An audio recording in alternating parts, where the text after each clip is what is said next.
Si toi aussi, ton enfant ne veut pas partir parfois à la crèche ou ne veut pas partir à l'école, reste branché, je vais partager avec toi des solutions qui peuvent nous aider à convaincre nos enfants et à comprendre surtout pourquoi nos enfants ne veulent pas aller à l'école. On voit ça tout de suite.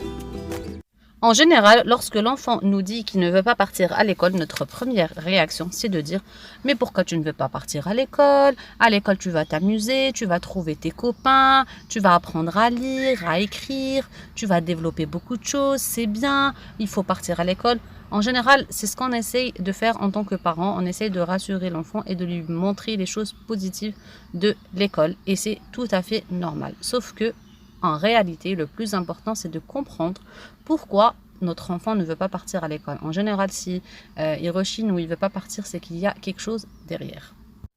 Donc, la solution, c'est de se mettre au niveau de l'enfant et de lui poser la question de façon calme et de lui dire je comprends que tu ne veuilles pas aller à l'école. Cela dit, je ne comprends pas pourquoi. Peux-tu me dire pourquoi ne veux-tu pas partir à l'école? Le fait déjà d'être nous-mêmes calmes et d'essayer de comprendre l'enfant, ça fait qu'on est moins stressé et que l'enfant va se confier à nous et qui va nous dire pourquoi il ne veut pas partir à l'école. Personnellement, j'ai déjà vécu ça avec un de mes fils où il ne voulait pas partir à la crèche. Et quand je lui posais la question, je lui dis pourquoi tu ne veux pas partir? Il m'a dit je ne veux pas écrire. Je lui ai dit pourquoi tu ne veux pas écrire? Il m'a dit parce que je fais des erreurs et quand je fais des erreurs, ça m'énerve et la maîtresse me corrige et j'aime pas qu'on me corrige. Je lui ai donc posé la question, mais pourquoi ça t'énerve que tu te trompes? Il m'a dit comme ça parce qu'il ne faut pas se tromper et j'aime pas que la maîtresse me corrige. Et du coup, j'ai compris où était le malaise et le fait que ça le frustrait de se tromper et qu'il fallait qu'il fasse juste du premier coup.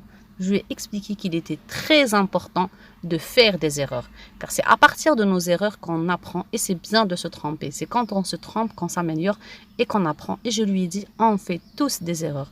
Et il est important aussi, nous en tant qu'adultes, de leur montrer que parfois on se gourre et parfois on fait des bêtises et qu'on fait des erreurs. Car ils ont l'impression qu'on est parfait. Or que c'est tout à fait faux. Nous ne sommes pas parfaits et même pour nous en tant qu'adultes, il est important de faire des erreurs et de se tromper pour apprendre. Si nous n'étions pas tombés quand nous étions petits, nous n'aurons jamais appris à marcher. Il faut leur dire ça. Quand tu étais petit, pour apprendre à marcher, tu es tombé plusieurs fois, mais tu t'es relevé. Donc, si tu te trompes, c'est pas grave. Au contraire, c'est bien. C'est important que tu te trompes. C'est en se trompant qu'on fait et en faisant des erreurs qu'on apprend.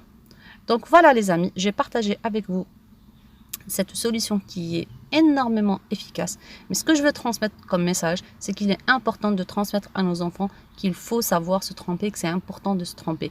Nous ne sommes pas parfaits.